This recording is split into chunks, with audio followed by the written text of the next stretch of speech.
Baik, Assalamualaikum, salam sejahtera semua. So, hari ini kita sambung tajuk kita, ya. Kita sambung tajuk kita, iaitu tajuknya ialah lompang inflasi, ya. Lompang inflasi dan lompang deflasi. Okey. Mengapa kita belajar tentang pengganda baru ni? Okey, tujuan kita belajar pengganda adalah untuk memudahkan kita, ya, untuk memudahkan kita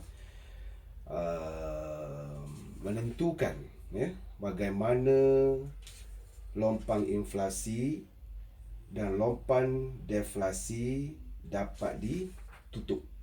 Okey, dapat ditutup. Baik. Baru ni saya dah tunjukkan kepada awak, okey, beberapa langkah yang boleh digunakan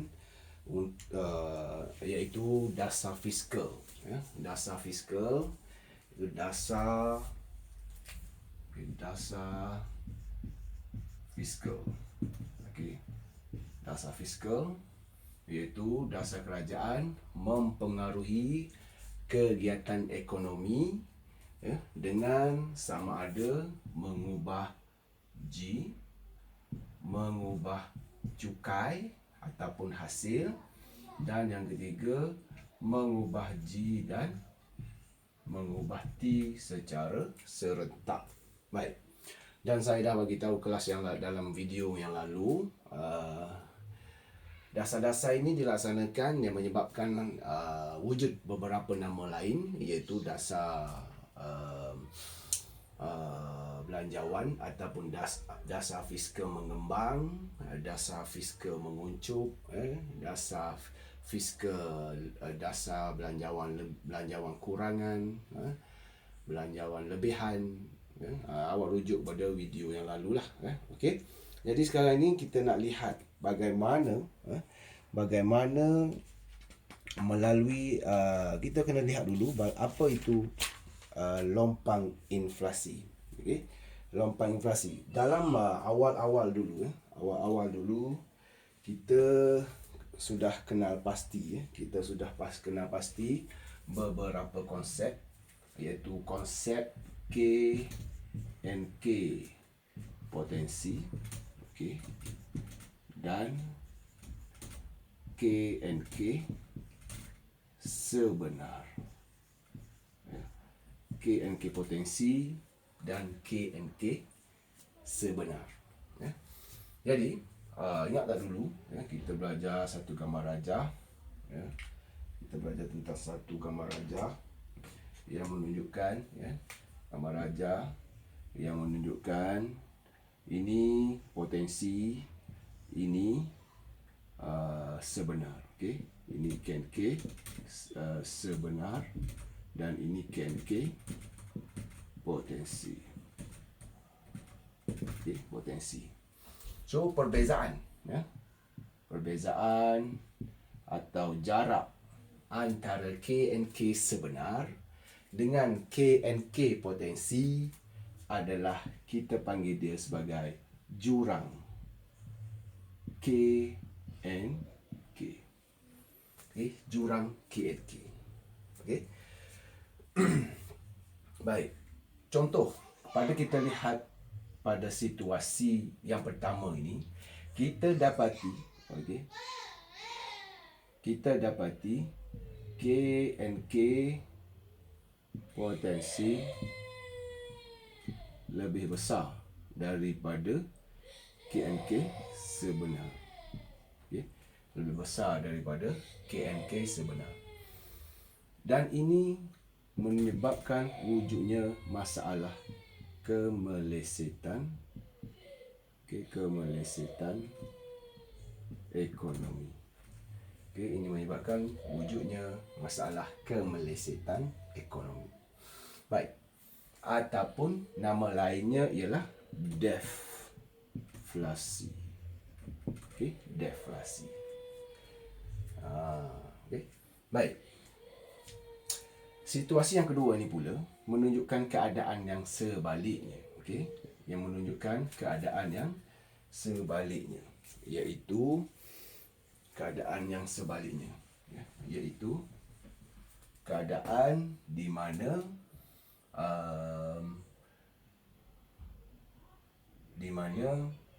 potensi, okey, KNK potensi lebih besar daripada KNK sebenar, ataupun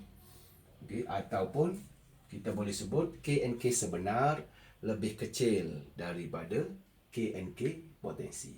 Dan ini menyebabkan wujud masalah inflasi. Okey. Ini menyebabkan wujud masalah inflasi, ataupun keadaan ini menunjukkan ekonomi dalam keadaan inflasi. Okey. Jadi perbezaan antara KNK sebenar dengan KNK potensi inilah yang mewujudkan keadaan jurang KNK. Baik, ini adalah dalam gambar rajah business cycle ataupun kitaran perniagaan. Kalau kita nak tunjuk pula, okey, kalau kita nak tunjuk pula dalam gambar rajah yang biasa, dalam gambar rajah yang biasa yang kita tengok, okey, tengok sini ya.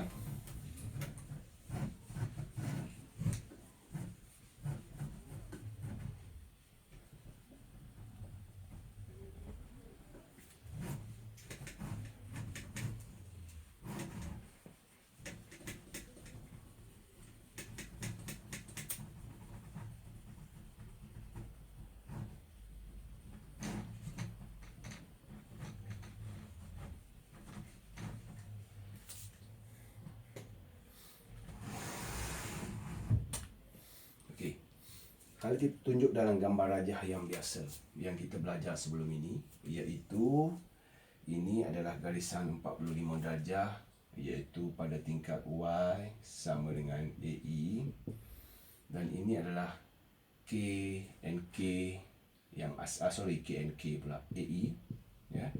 Ini pendapatan negara, ini adalah AE. Okey, ini garisan 45 darjah. Dan keseimbangan pendapatan negara di sini, kan? Keseimbangan pendapatan negara adalah di Y. Okey, baik. Ini adalah KNK sebenar. Okey, Y ini adalah KNK sebenar yang kita capai dalam ekonomi, ya. KNK sebenar yang kita capai dalam ekonomi. Katakan, ya, KNK potensinya adalah di sini. KNK potensi pula. Kan, katakan Y potensi. Okey. Y potensi, ya, yang kita belajar dulu, Y potensi juga merupakan Y guna tenaga penuh, ya, yang kita belajar dulu. So kita nak capai YF, kita simbolkan dia sebagai YF. Okey, kita simbolkan dia sebagai YF. So sekarang kita nak capai yang potensi. Okay, kita nak capai, ekonomi kita nak capai yang potensi, iaitu KNK ataupun pendapatan negara pada tingkat guna tenaga penuh. Jadi kita nak usahakan supaya AE ini naik menjadi AE1, kan? Menjadi AE1. So kita mengalami kekurangan AE sebanyak jarak AB ini. Kita mengalami kekurangan AE sebanyak jarak AB. Okey, maka AB inilah, AB itulah merupakan jurang, jurang. Ya, kita panggil lompang. Baik, kita belum tentu lagi lompang apa. Ya? Lompang inflasi ke ataupun lompang deflasi. Baik. Macam mana kita nak tentukan sama ada AB itu lompang inflasi ataupun lompang deflasi? Macam mana kita nak tentukan? Okey, kita lihat di sini. Nota tadi yang mula-mula tadi, kan? Yang saya tulis tadi, di mana apabila YF ataupun Y potensi lebih besar daripada Y sebenar. Kan? Maknanya ekonomi kita seimbang, ekonomi kita yang sebenar dicapai bawah pada KNK potensi ataupun KNK guna tenaga penuh. Maka kita tak cukup lagi Y. berlaku banyak lagi pembaziran sumber dalam ekonomi yang belum digunakan. Maka lompang yang wujud ini adalah lompang deflasi. Okey. Lompang yang wujud ini adalah lompang deflasi. Baik. Lompang yang wujud itu adalah lompang deflasi. Jadi, berdasarkan gambaran yang kita berikan ini, okey, gambaran yang kita berikan ini, apakah yang dimasukkan dengan lompang deflasi itu? Ya. Jadi kita boleh tengok pada gambar rajah ini, berdasarkan gambar rajah ini, kita boleh jelaskan bahawa lompang deflasi ialah shortage, okey, ataupun kurangan, okey, ataupun kurangan dalam perbelanjaan agregat ataupun kurangan dalam AE untuk mencapai AE ini. Yang AE ini kita namakan dia sebagai AE untuk capai GTP. Okey. Kita nak capai AE1. AE1 itu the best supaya kita dapat YF. Jadi, lompang deflasi merupakan shortage ataupun kurangan, okey, ataupun kekurangan perbelanjaan agregat ataupun AE untuk mencapai perbelanjaan agregat pada guna tenaga penuh. Ini yang kita capai AE ini menyebabkan kita dapat Y. AE yang kita nak adalah AE1. Okey, AE yang kita nak adalah AE1 supaya kita capai YF. YF ni the best. Tak boleh lebih. Lebih akan mewujudkan lompang lain pula. Okey, tapi tak apa. Buat masa ini, pastikan awak faham dulu apakah yang dimaksudkan dengan lompang deflasi dulu. Okey, apakah yang dimaksudkan dengan lompang deflasi. Jadi berdasarkan gambar rajah ini, jarak antara AB ialah lompang deflasi. Okey. Boleh? Ya, saya harap kalau awak tak faham, awak boleh replay ini video. Tak ada masalah, boleh replay. Ya. Kalau ada soalan, awak boleh WhatsApp saya, boleh Telegram saya dan apa saja cara-cara hubungan yang banyak sekarang, boleh hubungi saya. Saya akan explain balik lah. Yang penting malam ini, awak boleh faham dulu apakah yang dimaksudkan dengan lompang deflasi. Ya. Lompang deflasi ini maksudnya menunjukkan dalam ekonomi telah berlakunya deflasi ataupun kemelesetan ekonomi. Okey. Dengan menggunakan dasar fiskal, okey, dengan menggunakan dasar fiskal, ya, apa langkah yang boleh dibuat untuk menutup lompang ini ataupun langkah yang dibuat untuk meningkatkan AE tersebut supaya pergi kepada AE1. Sama ada kerajaan menaikkan G atau menurunkan T atau menaikkan G dan menurunkan T secara serentak pun boleh, kan? Ataupun kerajaan juga boleh menaikkan G dan menaikkan T secara serentak pun boleh. Okey, boleh. Kesan paling kuat inilah, kan? Paling kuat. Tapi kita akan lihat satu persatu nanti apakah kesan dia terhadap gambar rajah ini, kan? Berapakah G perlu dinaikkan, berapakah cukai perlu diturunkan, kan? Dan menggunakan kaedah ini yang bawah sekali ini adalah dasar belanjawan seimbang. Berapa G naik sama banyak dengan kenaikan T. Tapi kesan dia berlainan. Okey, kesan dia tak sama. Tak apa, itu kita lihat kemudian. Yang penting sekarang awak tahu dulu di manakah wujudnya lompang deflasi tadi. Bagaimana wujudnya lompang deflasi. Okey? Baik. Seterusnya pada gambar rajah yang sama. Okey? Pada gambar rajah yang sama. Baik, tengok sini ya. Okey, pada gambar rajah yang sama.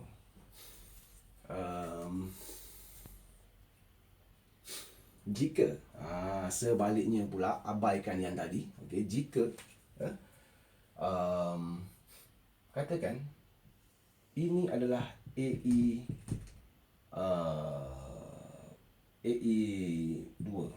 kan, AE2, dan pendapatan negara keseimbangan adalah di sini.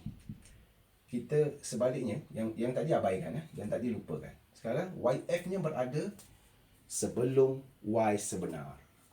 KNK sebenarnya di sini, okey. KNK sebenarnya di sini. KNK potensinya di sini pula. Kan? KNK potensinya di sini. Jadi, langkahnya, okey, langkahnya ialah dengan cara cuba kamu lihat di sini bahawa kedudukannya ialah saya rasa saya kena buat rajah yang lain lah ini. Tak apalah. Yang penting sekarang awak tahu dulu lompang deflasi. Lompang inflasi itu saya akan tunjuk pada rajah yang lain. Okey. Kita sambung pada video yang seterusnya.